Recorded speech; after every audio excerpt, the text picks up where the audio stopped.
Hello everybody, Donnie here, and welcome. Here we discuss real stories by real people.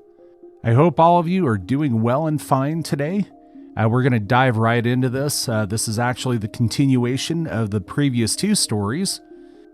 Update. I'm starting to strongly dislike my daughter. Original post. To start everything, I'm a widow and have 3 children, but in this post I'll be focused on my 2 youngest daughters, Leah, 14 female, and Maya, 18 female.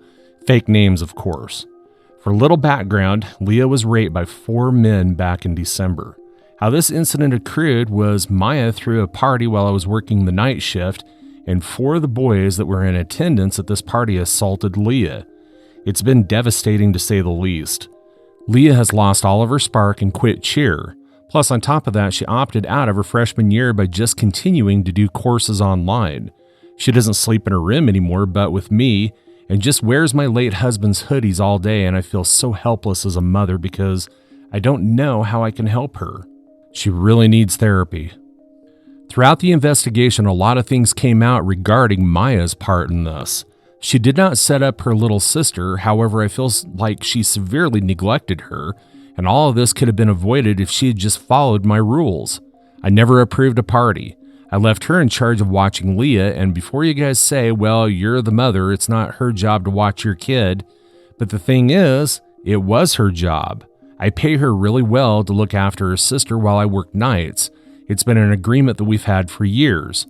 Leah is not special needs in any way. The only thing I asked of Maya is that she makes sure her sister does her homework and gets to bed at a reasonable time.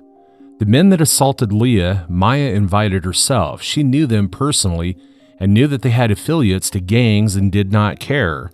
Instead, what I found out in this investigation is she tried to put Leah with one of these boys, and Leah was not interested. This boy was harassing Leah all night, trying to get her to kiss him. Then Leah had enough and went to her room. And the moment Maya left the house to go to McDonald's, that same boy and his friends went up to my daughter's room and raped her. The worst part about this to me is that people that were at the party heard her yelling and did not do anything, but just assumed a couple was arguing upstairs. We didn't know what happened until the next morning when the party was over. Having her do a rape kit was traumatizing for her and probably the worst moment as a parent for me. Then a couple weeks later, she tested positive for a curable STD. My baby has been broken ever since, even though they did get those boys and all 4 pleaded guilty because they had evidence on their phones, but it's still so extremely hard for Leah right now. Maya, on the other hand, has been remorseful, and Leah has no animosity towards her and doesn't blame her, still loves her sister.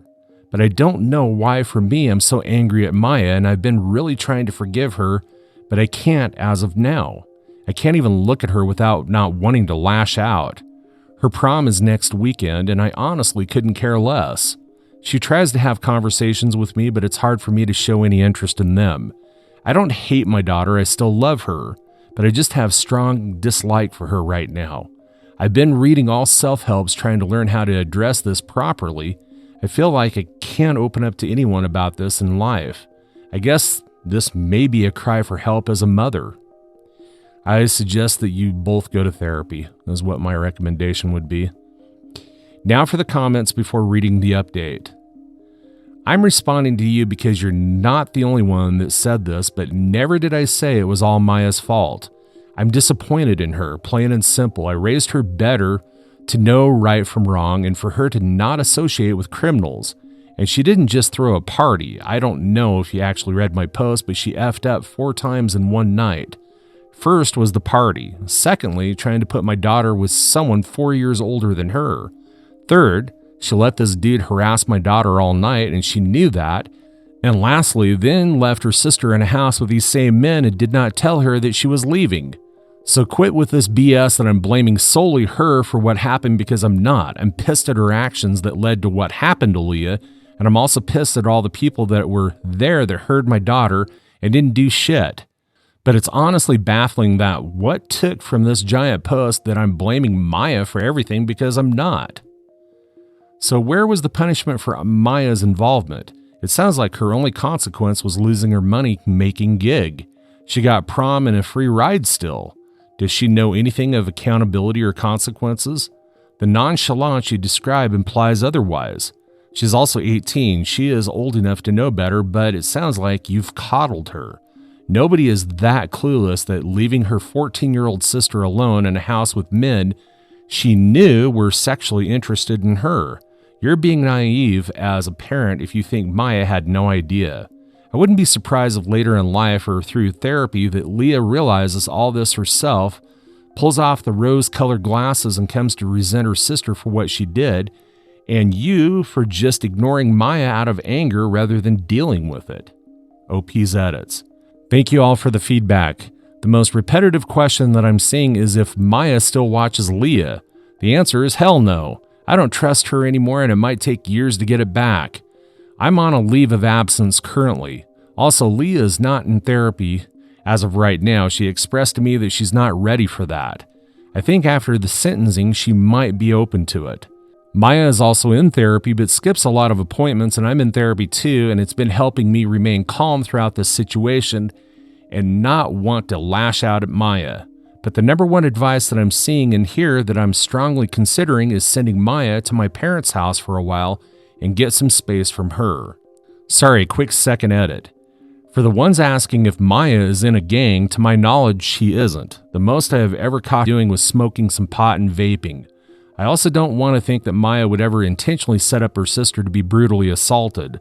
So I'm leaning towards Maya genuinely was being plain neglectful that night. Also, I feel like it would have came up in an investigation if she intentionally set up Leah. Also, the boy Maya was trying to set Leah up was 17 at the time. He's 18 now, and the other 3 were grown men. Now for the update. A lot has progressed in the last couple of days, and it would be only right to update you guys on what happened and get some advice from you guys regarding everything. But to answer a multiple of questions that I've received from my last post about why hasn't Maya been further punished, to put it quite simply, Maya was arrested the night of Leah's attack. She was charged with felony child endangerment and 2 misdemeanors. The judge was very nice to her and made her pay $2,000 in fines, 60 hours of community service, and 3 years probation. Plus, I took her car, but this update, I maybe should have given her a harsher punishment. But back to the update. TLDR at the bottom. On Thursday afternoon, me and Maya got into a fight. The dispute happened because Leah came to me virtually upset and on the verge of tears, because 5 people messaged her that day expressing condolences about her attack. Leah has been very clear she doesn't want anyone that she knows to know that she was a victim of the attack. Upon further investigation, it turns out Maya told a group chat of 27 people that Leah was the victim. Leah vocalized to me how humiliated she feels and that she can't ever go back to school next year. I, of course, then confronted Maya about it. She kept saying that I was overreacting and that Leah was being dramatic. I tried to reason with her to see how she hurt her sister, and she did not see the issue. She stopped me off mid-lecture for me and said, "Geez, Mom, you need to let her deal with this shit instead of always rushing to her defense. Leah is not different from other women in the world that deal with rape. At least they don't make it their entire personality like she does. Also, she's fine. I literally overheard her talk to a boy on the phone last night." It just clicked for me at that moment that she was not actually remorseful at all and that I just witnessed her mask slip.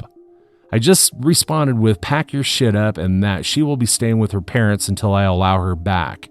That's exactly what she did. But the next morning I got a text from Maya to meet her at the therapist appointment that was later that day. Looking back, I wish I'd never gone because her therapist, majority of the visit, only saw her POV. But at the start of the appointment, it opened up with Maya apologizing and explaining her thought process of why she told her friends, and it was because she was venting. Plus, she didn't think of it as a big deal because it's public case that was on the news and Leah seems fine these days. Leah is listed as Jane Doe and is not named anywhere, but I digress.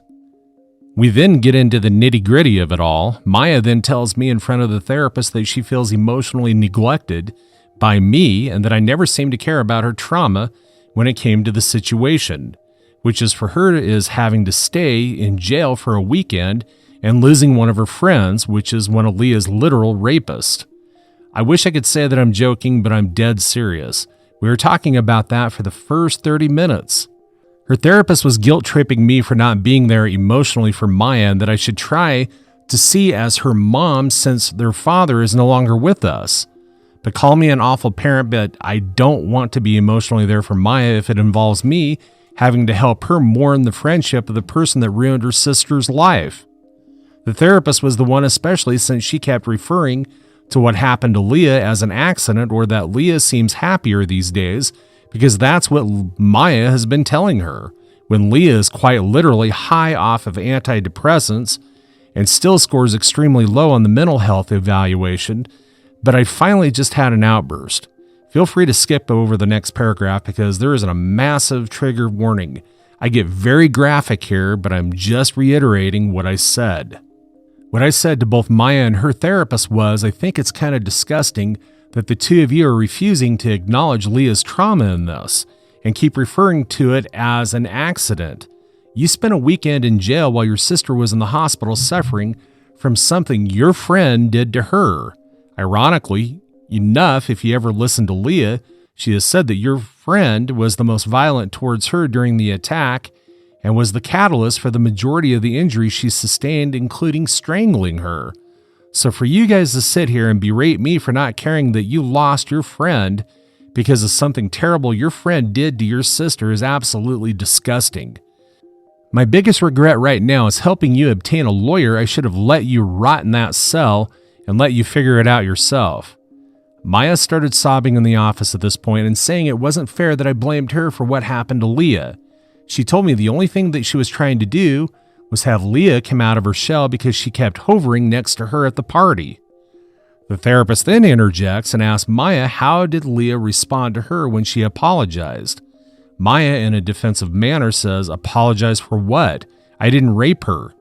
Even the therapist was shocked when she said that, and at that point, I heard enough and I stood up, threw my hands up, and left.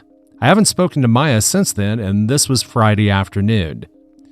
Maya has been texting me and calling me, begging me to come home so that she can apologize to both me and Leah. But I don't know at this point. I never thought I would be the parent that will have to go no contact with my daughter. But I don't know if I can stomach being around her. I can't trust her and she's not remorseful whatsoever about what happened.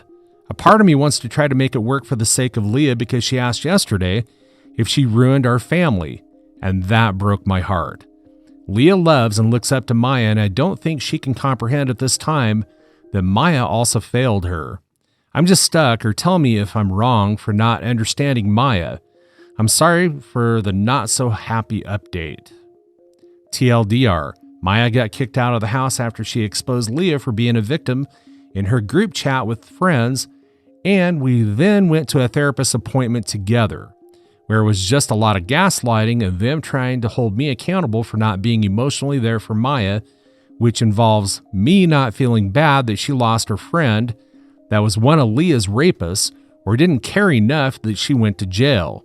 By the end of the session, Maya vocalized that she didn't think she needed to apologize to Leah and showed zero remorse.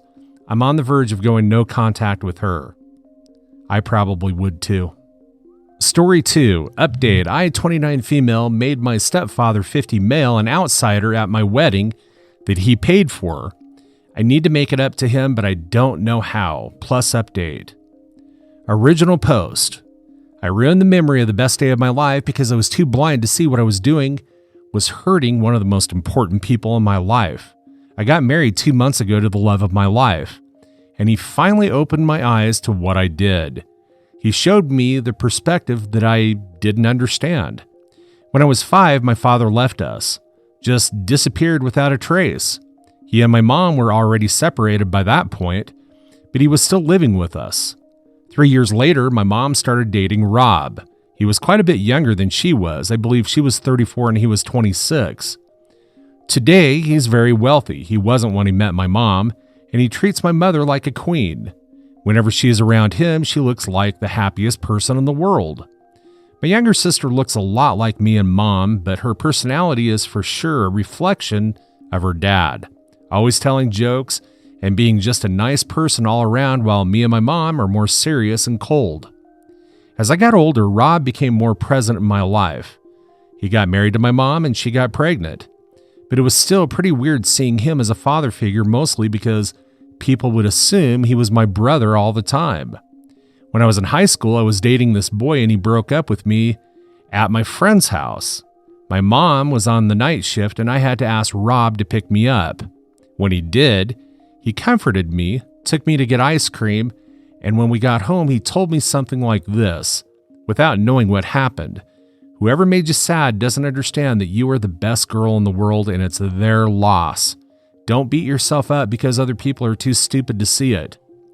I just said to him, I wish you were my dad.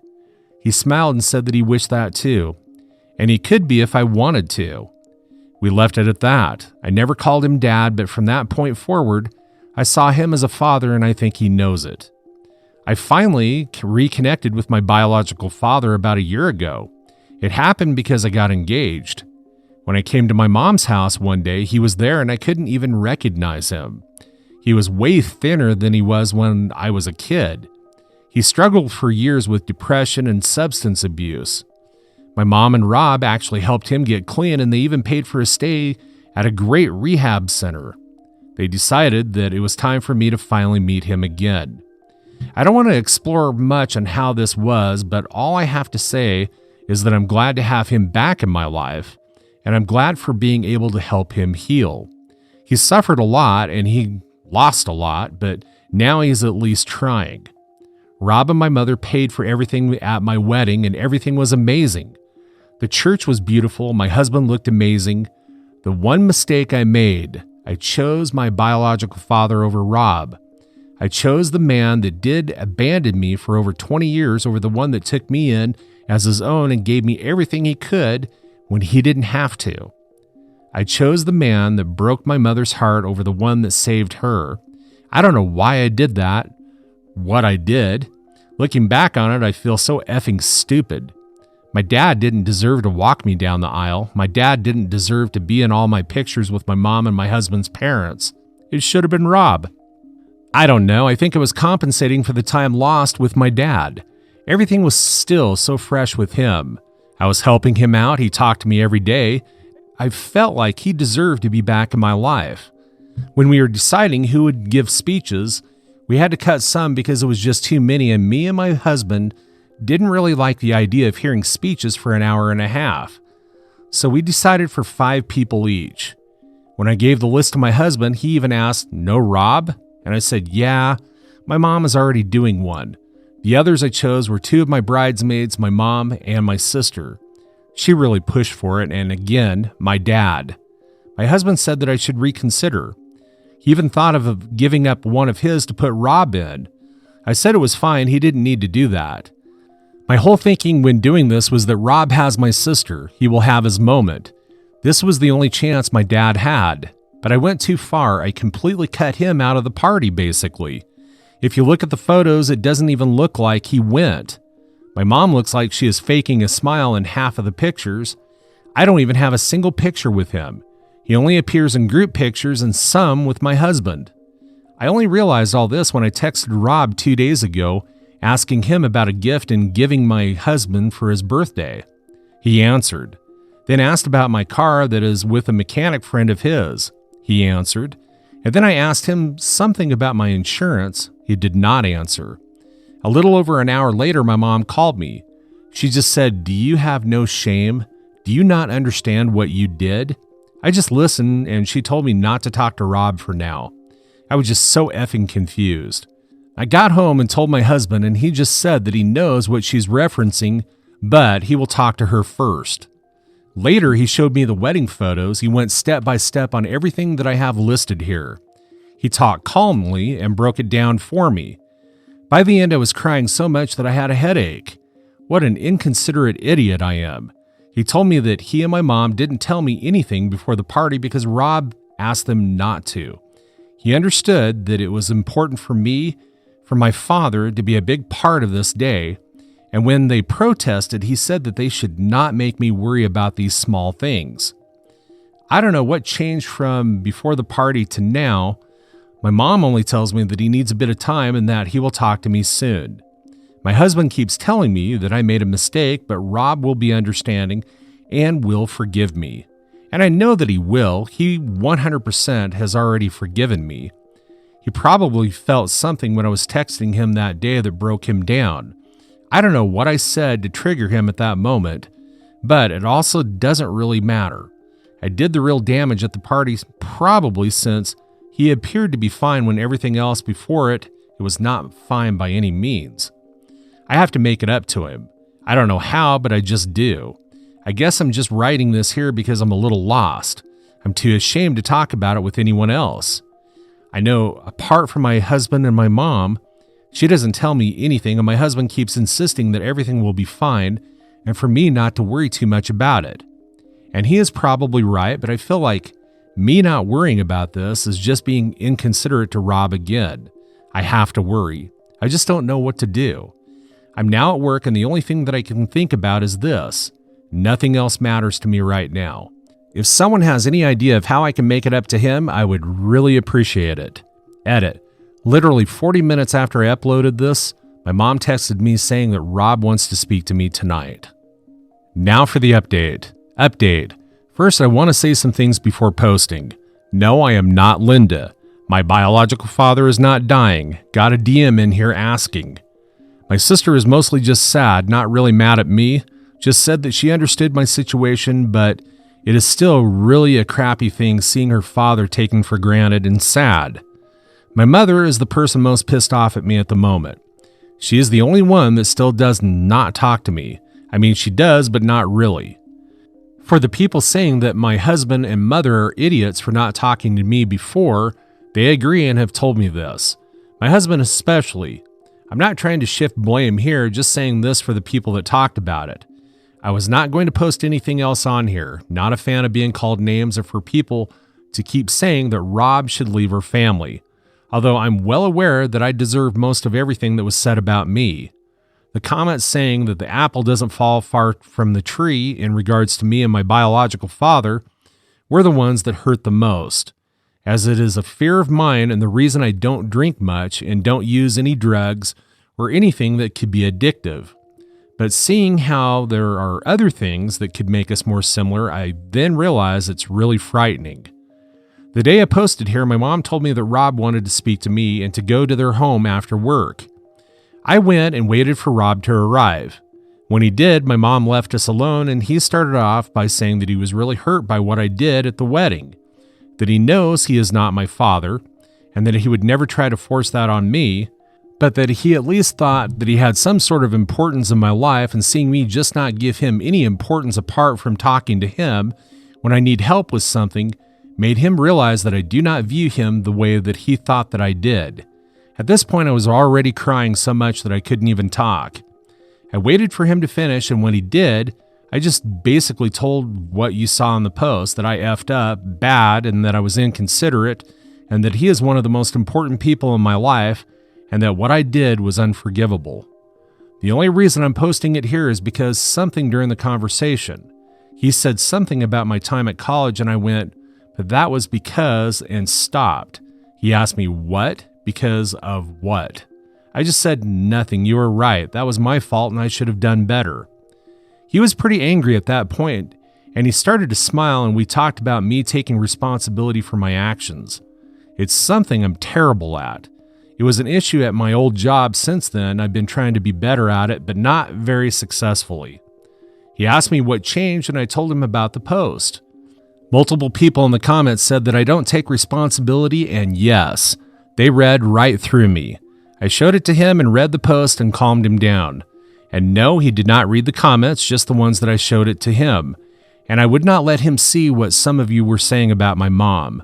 So yes, he told me if I was going to say something else, to thank you people for calling me out for not taking responsibility. We talked about a lot of other things not related to the wedding. At the end, I just told him that there were two things I wanted to say for him to take away from this conversation. I really did mean it when I said that I was in high school and said that I wished that he was my dad. Even now, with my biological dad in my life, I still feel that way. And the second thing is that I know that it will be hard for him to believe it right now because of what happened, but I will try to prove it to him for as long as it takes. And for those interested, I've been going to a therapist with my biological father once every 2 weeks since he came back, but I don't think I need one for myself, so I will just try to make it happen soon. I want to thank 3 particular commenters that helped me. The person that told me to take it slow with Rob and DM me to stop looking at the thread because I was spiraling.